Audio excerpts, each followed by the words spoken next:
ராமாயணம்.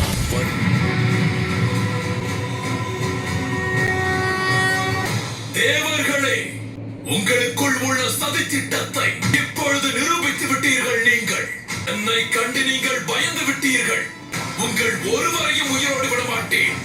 இவனையும் தான் கொன்றே தீருவேன்.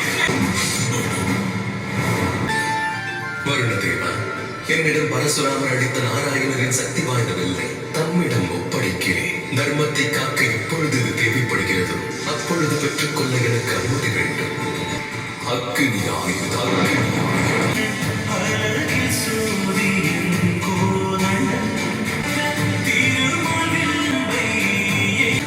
அண்ணன் ராவணனின் வயிற்றுப் பகுதியில் அமிர்த கலசம் உள்ளது.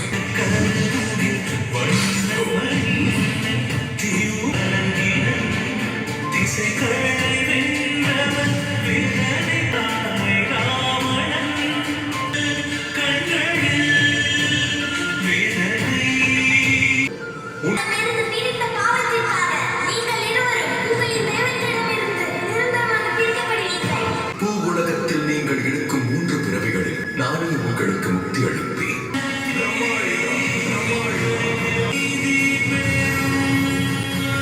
பிரம்மாயுதம்.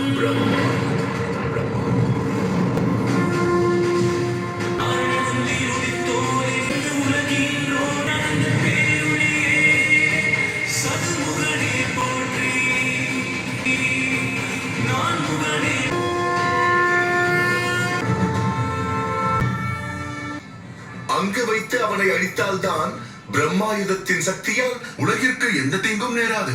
பாவங்களும் குறையவில்லை, என் பார்வையும் குறையவில்லை.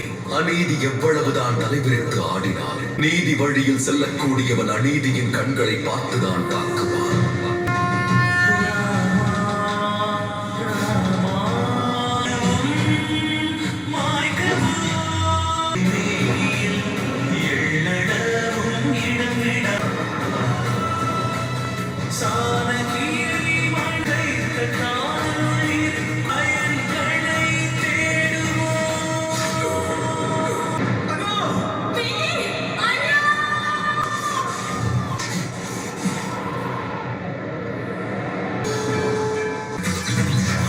சங்கோடு சக்கரம் கரித்தாய் மாலை பாய் கேட்டதை கொடுப்பாய்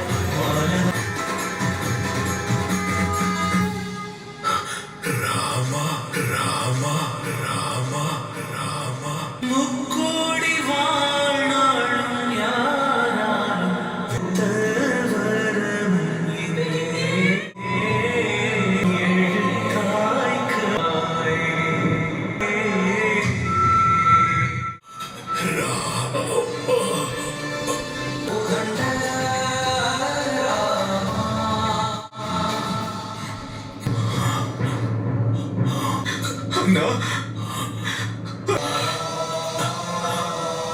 நம் பெற்றோர்களை கவனித்துக் கொள்.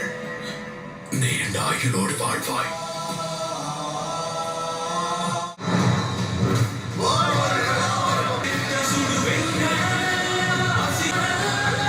நீண்ட போராட்டத்திற்கு பிறகு ராவணனை வென்றுவிட்டீர்கள். எங்களுக்கு கட்டளையிடுங்கள் பிரபு. ராவணனின் உறவுகளையும் இலங்கையில் உள்ள அசுரர்களையும் அரக்கிகளையும் தேடி கண்டுபிடித்து அழித்து விட்டு வருகிறோம். அசுர இனம் இருந்த இடமே தெரியாமல் போக வேண்டும். இந்த உலகத்தில் அசுர சக்தி இருந்ததற்கான அடையாளம் தெரியக்கூடாது. நிறுத்துங்கள். பழிவாங்க சொல்கிறீர்களா? அந்த எண்ணம் தான் தவறானது. நமக்குள் வரக்கூடாது. அநீதியை இழைத்தவன் தண்டனை பெற்றான். கரை விழுந்த துணியை துவைக்கத்தான் வேண்டும். வெற்றியின் உற்சாகம் நம் எல்லோரையும் கூட நீதியின் பாதையில் இருந்து விலக்கிவிடும். எதிரிகளுக்கு கூட அநீதியை இழைத்து விடாதீர்கள். அவர்களும் உங்களைப் போலத்தான் தங்கள் மன்னரின் கட்டளைக்கு அடிபணிந்து நடக்கக்கூடியவர்கள். ராமா, போரிலே உறவுகளை இழந்தவர்களையும் காக்க வேண்டும்.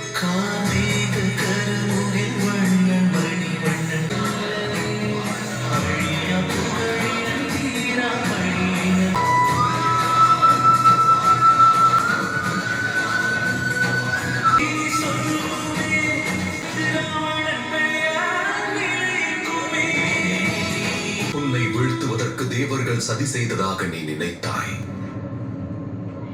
ஆனால் உண்மை அதுவல்ல ராவணா. உன் அழிவிற்கு நீயேதான் காரணம். பக்தியால் நீ பெற்ற எண்ணற்ற சக்திகளை மக்களின் நலனுக்காக நீ பயன்படுத்தவில்லை. கலை 10 சிறந்தும் 14 உலகையும் ஆண்டவனாக இருக்கலாம். உன்னுடைய ஆட்சியில் ஒருவர் கூட நிம்மதியாக இல்லை. நீ ஆரம்பத்திலேயே அறநெறி பாதையில் சென்றிருந்தால் உன்னை படைத்தவரே உன்னை அமரனாக்கி இருப்பார். நான் உங்களை ஆரம்பத்திலேயே அறநெறி பாதைக்கு அழைத்து செல்ல வேண்டும் என்று எவ்வளவோ முயற்சி செய்து பார்த்தேன். அதில் தோல்வியும் முற்றேன். விபிடனா, இதில் யாரையும் குறை சொல்வதற்கில்லை. ஒருவருடைய பாவங்கள் பெருகிவிட்டால் அவர்கள் யாராக இருந்தாலும் படைத்தவனே வந்தாலும் காப்பாற்ற முடியாது. அவரை தடுக்க என்னுடைய உயிரை நான் கொடுத்திருக்க வேண்டும். அவர் போர்க்களத்திற்கு போயே இருக்க மாட்டார். அவ்வாறு செய்யாதது நான் செய்த தவறு. இதில் உங்கள் தவறு எதுவும் இல்லை. எல்லாவற்றையும் செய்தது அந்த தேவர்கள். அவர்கள் மட்டும்தான் அண்ணனுக்கு சதி செய்திருக்கிறார்கள். அவர் லட்சுமணா, நீ சென்று ராவணனிடம் அரச நீதியை கற்றுக்கொள்.